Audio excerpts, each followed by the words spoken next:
પ્રભુ ઈસુના જીવંત અને પવિત્ર ત્રિએક નામમાં વાલા ભાઈઓ અને બહેનો, આપ સર્વને લોગોસ બાઇબલ સ્ટડી તરફથી હું રેવરન્ડ યાકૂબ મેકવાન આપ સર્વને પ્રેમી સલામ પાઠવું છું.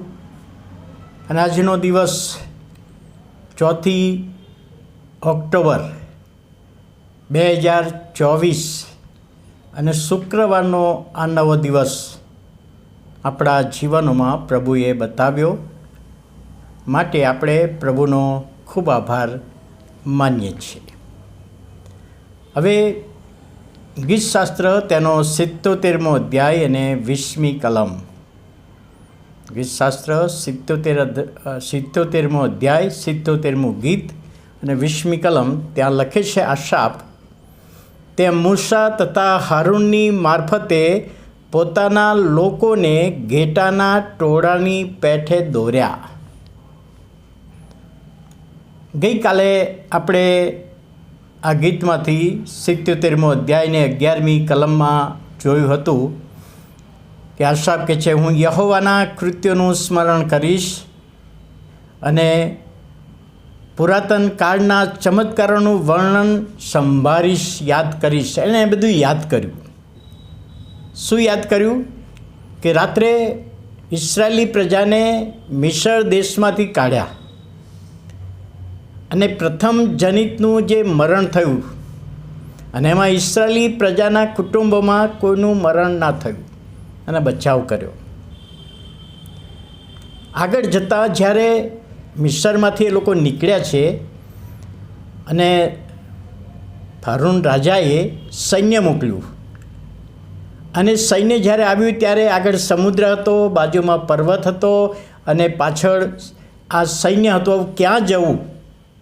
અને એવા સમયે લોકોએ ખચખચ કરી કે મૂસા, તું અમને અરણ્યમાં આ જગ્યાએ મારી નાખવા માટે લાવ્યો છું? આગળ સમુદ્ર છે, હવે જવું કેવું? નાસી જવું કેવી રીતે? આપણને મારી નાખશે. અને એવા સમયે સમુદ્રના 2 ભાગ કર્યા. ખોરાક માટે માન્નાનો ખોરાક આપ્યો, પાણીની વ્યવસ્થા. આ ગીતમાં આ બધી જ બાબતો એ યાદ કરે છે. અને એક બાબત ત્યાં અહીંયા કબૂલ કરે છે કે મૂસા અને હારૂનને યાદ કરે છે. હવે મૂસાને પસંદ કરેલો બળતું ઝાડવું અને એમાંથી યહોવાએ પસંદ કરેલો કે તારે આ ઇસ્રાયેલી પ્રજાના લોકોને છોડાવવા જવાનું છે. બળતું ઝાડવુંનો અર્થ જ એ હતો કે ઇસ્રાયેલી પ્રજા બળી રહેશે પરંતુ નાશ નહીં પામે, તકલીફો આવશે પરંતુ નાશ નહીં પામે. એ મૂસાને જણાવ્યું એ બળતા ઝાડવા દ્વારા.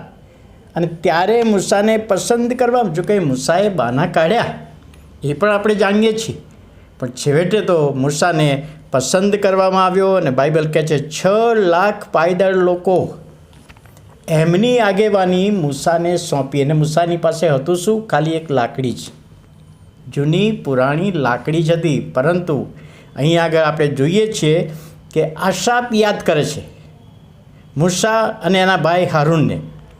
કઈ રીતના યાદ કરે છે? કે એમણે લોકોને ઘેટાના ટોળાની પેઠે દોર્યા. અહીં આગળ ઉપમા આપવામાં આવી. બાઇબલમાં ઘેટા પાળક અને ઘેટા એ નામ વાપરવામાં આવે છે, ઉપમા. ઘેટા પાળક એટલે પ્રભુ ઈસુ ખ્રિસ્ત અને ઘેટા એટલે આપણે જેઓએ વિશ્વાસ કર્યો છે એના ઘેટા છીએ. તો કે છે આ 2 જણને જે સેવા કરી, આગેવાની આપી. કેવી રીતે આગેવાની આપી? તકલીફો આવી, મુશ્કેલીઓ આવી, મૂંઝવણો આવી, કચકચ કરી લોકોએ નિંદા કરી, લોકો મૂસાની વિરુદ્ધ બોલ્યા. તેમ છતાં મૂસા શાંત રહ્યો. એણે જે સહનશીલતા બતાવી. ઘેટા તો કદાચ આજુબાજુ થઈ જાય, પણ હું તો એના ઘેટાને ચરાવનારો છું, તો મારે તો સ્થિર રહેવાનું છે, એ સમજો. અને એટલા માટે આશાપે શબ્દ વાપર્યો કે મૂસા તથા હારૂનની મારફતે પોતાના લોકને એટલે ઇસ્રાયેલી પ્રજાને ઘેટાના ટોળાની પેઠે દોર્યા. હવે જો આપણે ચિત્ર ઊભું કરીએ તો ઘેટા પાળક હોય, ભરવાડ હોય, એ ઘેટાની સંભાળ લે છે. કોઈક પ્રાણી આવે તો એનાથી બચાવ કરે છે. ઘેટાને તરસ લાગે તો પાણી પીવા લઈ જાય છે.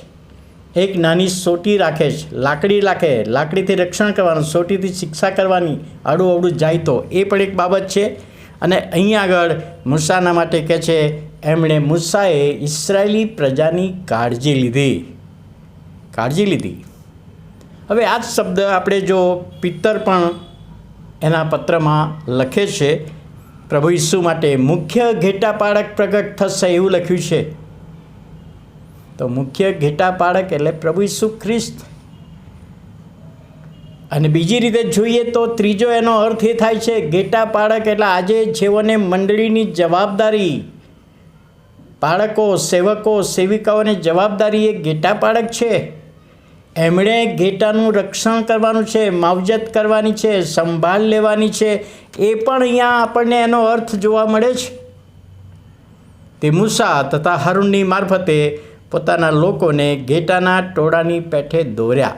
અને આસાપના આ ગીતમાં જે મૂસાએ હારૂને ઇસ્રાયેલી પ્રજા માટે જે સહન કરેલું એ બાબત અહીં આપણે જોઈ શકીએ છીએ. આનાથી વિશેષ બાબત આપણે આગળ જોવાના જ છીએ. પરંતુ આપ સર્વનો અત્યારે હું આભાર માનું છું કે મારા પત્ની સુહર્ષા, એમને બંને આંખનું ઓપરેશન વારા પ્રમાણે થઈ ગયું છે અને રેકોર્ડિંગની સેવા તે છતાં પણ ચાલુ જ રાખી છે. અને આજે પ્રભુએ સારું સાજાપણું આપ્યું છે, ત્યારે પ્રભુનો આભાર માનીએ છીએ. આપ સૌની પ્રાર્થનામાં યાદ રાખશો.